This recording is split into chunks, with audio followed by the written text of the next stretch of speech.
નમસ્કાર બાળ મિત્રો, આજનો આપણો આગળનો એકમ છે નફો ખોટ. તો આજે આપણે નફા અને ખોટ વિશે અભ્યાસ કરીશું. બરાબર છે. નફો અને ખોટ જોઈએ એ પહેલા આગળના એક મહત્વના મુદ્દા વિશે જોઈ લઈએ આપણે. તો સૌથી પહેલા છે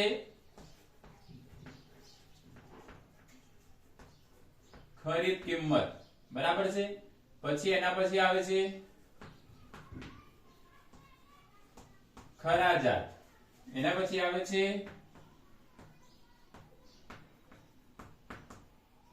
પડતર કિંમત. એના પછી આવે છે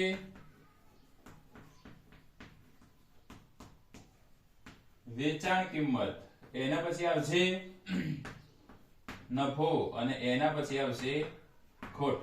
સૌથી પહેલા આપણે આ શબ્દોની માહિતી આપણી પાસે હોવી જોઈએ. બરાબર. ખરીદ કિંમત કોને કહેવાય, ખરાજાત કોને કહેશું, પડતર કિંમત કોને કહેશું, વેચાણ કિંમત કોને કહેશું, નફો અને ખોટ કોને કહેવાય.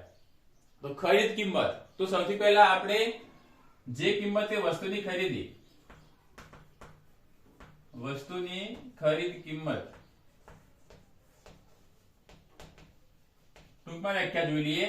તો આપણે બજારમાં જઈએ છીએ તો કઈ પણ વસ્તુની ખરીદ કરીએ છીએ, ચાહે ટીવી લેવા જઈએ, મોબાઈલ લેવા જઈએ, બાઇક લેવા જઈએ, કાર લેવા જઈએ, શાકભાજી લેવા જઈએ, નાસ્તો લેવા જઈએ, સફરજન લેવા જઈએ છીએ, ખાવાની કોઈ વસ્તુ લેવા જઈએ, તો જે રૂપિયા આપણે દુકાનદારને આપીએ છીએ એ આપણી ખરીદ કિંમત છે. બરાબર છે. તો ધારો કે 1 કિલો સફરજન લેવા ગયા, એની કિંમત 100 રૂપિયા છે, તો 100 રૂપિયા 1 કિલો સફરજનની ખરીદ કિંમત કહેવાય છે. બરાબર છે. તો આ વાત થઈ ખરીદ કિંમતની. એના પછી ખરાજાત. ખરાજાત એટલે શું છે? તો ખરાજાત એ વધારાનો ખર્ચ છે. વધારાનો ખર્ચ કેવી રીતે? ધારો કે આપણે દુકાનમાં બાઇક લેવા ગયા, તો બાઇકની કિંમત હોય 50,000 રૂપિયા. બરાબર છે. તો એની મૂળ કિંમત કહેવાય. પણ એના ઉપર આપણે કંઈક નવો વધારાનો ખર્ચ કરીએ છીએ. બરાબર છે. કે એસેસરીઝ કરાય 10,000 રૂપિયાની, તો વીમાનું કંઈક કામ કરાયું, તો જે પણ વધારાનો કંઈક ખર્ચ કરીએ છીએ, જે પણ વસ્તુ લઈએ અને વધારાનો ખર્ચ કરીએ, તો એ ખર્ચને શું કહેવાય છે? ખરાજાત કહેવાય છે. બરાબર. ત્યારે ગાડીમાં મૂકીને ભાડું ગાડીનું ભાડું આપ્યું, તો એ બધી વસ્તુ શું કહેવાય? એની ખરાજાત કિંમત. હવે પડતર કિંમત. પડતર કિંમત એટલે શું? તો ખરીદ કિંમત વત્તા ખરાજાત. બરાબર. ખરીદ કિંમત અને ખરાજાતનો સરવાળો કરીએ ત્યારે મળે છે પડતર કિંમત. ઉદાહરણ જોઈએ. ધારો કે કોઈ વસ્તુની ખરીદ કિંમત આપણી 100 રૂપિયા છે. બરાબર છે. પણ એની પાછળ આપણે 10 રૂપિયાનો વધારાનો ખર્ચ કર્યો. બરાબર છે. 100 રૂપિયા એની ખરીદ કિંમત છે, ઉદાહરણ તરીકે 10 રૂપિયા વધારાનો ખર્ચ કર્યો, તો એ વસ્તુની આપણને કેટલામાં વસ્તુ પડશે? 110 રૂપિયામાં પડશે. તો એની ખરીદ કિંમત ખરાજાતને જોઈ આપણી પડતર કિંમત આપણે ધ્યાનમાં રાખવી પડે. આપણે એ વસ્તુ ઘરે કેટલા રૂપિયામાં આવી છે એ વસ્તુની કિંમત આપણે પડતર કિંમત કહેવાય છે. વેચાણ કિંમત એટલે વસ્તુની વેચાણ કિંમત. ધારો કે આપણે કોઈ વસ્તુ 100 રૂપિયામાં લાયા છે. બરાબર છે. અને એને પછી સમયાંતરે વેચી માર્યા છીએ. જેમ કે મોબાઈલ લઈ 15,000 નો, એકાદ 2 વર્ષ વાપરીને આપણે મોબાઈલ 15 તો 10,000 માં વેચી દઈએ છીએ. તો એ 10,000 રૂપિયા કે જે કિંમતે વસ્તુ વેચી આપણે, એને કહેવાય છે વેચાણ કિંમત. હવે નફો. નફો ક્યારે થાય? તો આપણે નફો એટલે સમજો ફાયદો. નફો એટલે ફાયદો ને ખોટ એટલે નુકસાન. આ વસ્તુને સમજી લો ખાલી. ફાયદો એટલે ધારો કે હું કોઈ વસ્તુ 5 રૂપિયા લાવું છું અને એ વસ્તુની મારા માટે 5 રૂપિયા કિંમત છે, પણ હું એને 6 રૂપિયામાં આપું છું. મતલબ કે ખરીદ કિંમત કરતા વેચાણ કિંમત વધારે હોય. બરાબર છે. અથવા પડતર કિંમત કરતા વેચાણ કિંમત વધારે હોય. હવે આ 110 રૂપિયાની વસ્તુ છે. બરાબર છે. હું એ વસ્તુને 120 રૂપિયામાં વેચું, તો મને ઉપર 10 રૂપિયા વધારાના મળશે. તો આ 10 રૂપિયા શું છે? મારા માટે નફો છે. બરાબર છે. આ ઉદાહરણ જોયું કે એ 100 રૂપિયાની વસ્તુ લાયા, 10 રૂપિયા એનો ખર્ચ કર્યો, વસ્તુ આપણને મળે 110 રૂપિયામાં. પણ આ 110 રૂપિયાની વસ્તુ હું 120 રૂપિયામાં વેચું છું. બરાબર છે. 120 રૂપિયા વેચાણ કિંમત હોય, તો મને 10 રૂપિયાનો ફાયદો થાય છે. તો આ 10 રૂપિયા શું છે? મારા માટે નફો છે. અને એના પછી નુકસાન એટલે કે ખોટ. આ જ 120 રૂપિયાની વસ્તુ, 110 ની વસ્તુ છે. બરાબર. આ વસ્તુને હું 90 રૂપિયામાં વેચું છું. કેટલા રૂપિયામાં? 90 રૂપિયામાં વેચું છું, તો 110 ની વસ્તુ 90 માં વેચું તો મને 20 રૂપિયા મારી ખરીદેલી કિંમત ઉપર ઓછા મળે છે.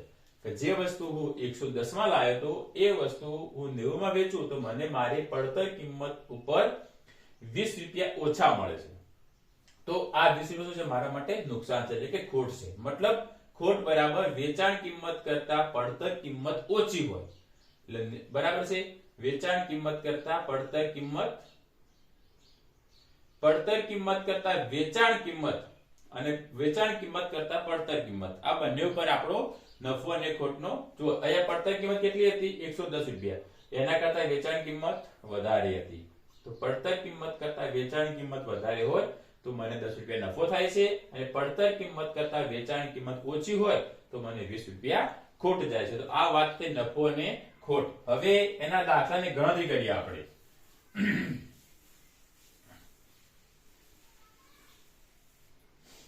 હવે દાખલાની ગણતરી તો સૌથી પહેલા ₹500 ખરીદ કિંમત અને ₹450 વેચાણ કિંમત, બરાબર છે. તો આમાં મને નફો થાય કે ખોટ જાય, બરાબર. તો સૌથી પહેલા ખરીદ કિંમત વધારે છે કે વેચાણ કિંમત વધારે છે, તો આપણને દેખાય કે ખરીદ કિંમત વધારે છે. એટલે કે દુકાનદારને 500 રૂપિયા આપીશ તો એ વસ્તુ હું વેચવા જઈશ ત્યારે મને 450 રૂપિયા પાછા મળશે, એટલે કે મને 50 રૂપિયાનું નુકસાન જાય છે. તો આમાં શું આવશે ખોટ. તો ખોટ બરાબર સૂત્ર શું આવશે ખરીદ કિંમત ઓછા વેચાણ કિંમત બરાબર 500 રૂપિયા ઓછા 450 બરાબર 50 રૂપિયા. તો મને 50 રૂપિયાનું નુકસાન જાય છે. એટલે મેં જે ખર્ચ કર્યો તો 500 રૂપિયા એના કરતા વળતર મને પૈસા પાછા ઓછા મળે છે, પૂરેપૂરા પૈસા પાછા કે વધારે મને પૈસા મળતા નથી. 50 રૂપિયા શું છે મારા માટે નુકસાન છે. હવે નુકસાનની ટકામાં ગણતરી તો ખોટની ટકામાં ગણતરી બરાબર શું થશે સૂત્ર એનું, તો ખોટ ભાગ્યા ખરીદ કિંમત અને ગુણ્યા 100. આપણે ખબર છે કે ટકા માટે 100 નો આધાર આપણે લઈએ છીએ, બરાબર છે. તો ખોટ કેટલી ગઈ મને 50 રૂપિયા, ખરીદ કિંમત કેટલી હતી 500 રૂપિયા અને ગુણ્યા 100. તો મીંડું ઉડી ગયા, એક મીંડું ઉડી ગયું, 5 ઉડી ગયા, તો બરાબર મને નુકસાન કેટલું ગયું 10%. તો આપણે ખોટ રૂપિયામાં જોઈએ તો 50 રૂપિયા ખોટ કહેવાય, અને ટકામાં ગણતરી કરીએ તો 10% ખોટ જાય છે. તો આ રીતે ખોટની ટકામાં ગણતરી કરી. હવે નફાના દાખલાની ટકામાં ગણતરી કરીએ. નફો બરાબર છે. તો સૌથી પહેલા કોઈ પણ વસ્તુ છે એનો ચલો ઉદાહરણ તરીકે 135 રૂપિયા ખરીદ કિંમત છે, બરાબર. ₹15 ખરાજાત છે, બરાબર છે. અને ₹165 વેચાણ કિંમત. તો એમાં સૌથી પહેલા ખરાજાતનું ધ્યાન રાખવું પડે. તો ખરાજાત આપેલી હોય તો આપણે યાદ રાખવાનું કે પડતર કિંમત શોધવી પડે. તો પડતર કિંમત બરાબર ખરીદ કિંમત વત્તા ખરાજાત. ખરીદ કિંમત કેટલી છે 135 રૂપિયા વત્તા ખરાજાત કેટલી છે 15 રૂપિયા બરાબર 150 રૂપિયા. તો મારા માટે મને વસ્તુ કેટલામાં પડી 150 રૂપિયામાં, કેમ કે 135 રૂપિયાની ખરીદ કિંમત અને એના પાછળ 15 રૂપિયા મારો ખર્ચ થયો. હવે પડતર કિંમત કેટલી થઈ, પડતર કિંમત 150 રૂપિયા, વેચાણ કિંમત કેટલી છે 165 રૂપિયા. હવે આમાં આપણને ખ્યાલ આવી જાય કે જો 150 રૂપિયા પડતર કિંમત હોય અને એના કરતા વધારે પૈસા મને મળતા હોય તો નફો થાય. તો નફાનું સૂત્ર નફો બરાબર વેચાણ કિંમત ઓછા પડતર કિંમત બરાબર 165 રૂપિયા ઓછા 150 બરાબર મને 15 રૂપિયા નફો થાય. નફો એટલે ફાયદો, નફો એટલે મને આટલો ફાયદો થાય. હવે એની ટકામાં ગણતરી કરી દઈએ. ટકામાં ગણતરી બરાબર નફો કેટલો આવ્યો 15 રૂપિયા, પડતર કિંમત કેટલી હતી 150 રૂપિયા, ગુણ્યા ટકામાં ગણતરી 100 ઉડી ગયા, 15 ઉડી ગયા, બરાબર 10%. તો અહીંયા મને 10% ફાયદો થાય છે. એટલે નફો જોઈએ તો 15 રૂપિયા થાય અને ટકામાં ગણતરી હોય તો 10% નફો થતો હોય છે. બરાબર છે. તો આ વાત થઈ નફો અને ખોટની ટકામાં ગણતરી. બરાબર છે. હવે આની આગળ એક મુદ્દો છે વળતર. વળતર એટલે શું છે?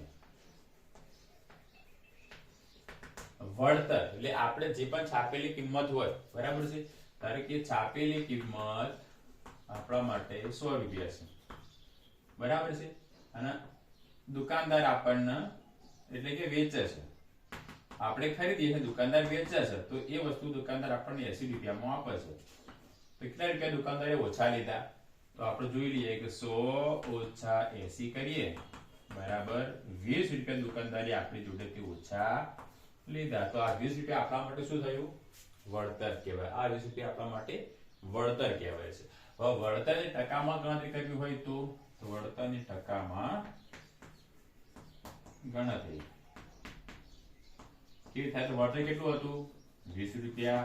એને છાપેલી કિંમત કેટલી હતી? 100 રૂપિયા. એને પણ ગુણ્યા 100 કરી દઈએ તો 100 ઉડી ગયા, બરાબર 20% વળતર દુકાનદારે આપણને આપ્યું. તો આ રીતે વળતરની પણ ટકામાં ગણતરી થતી હોય છે, નફો હોય એની પણ ટકામાં ગણતરી થાય અને ખોટ હોય એની પણ ટકામાં ગણતરી થતી હોય છે. તો આ રીતે આપણે નફો અને ખોટનો અભ્યાસ પૂરો કરીએ છીએ. Okay, thank you.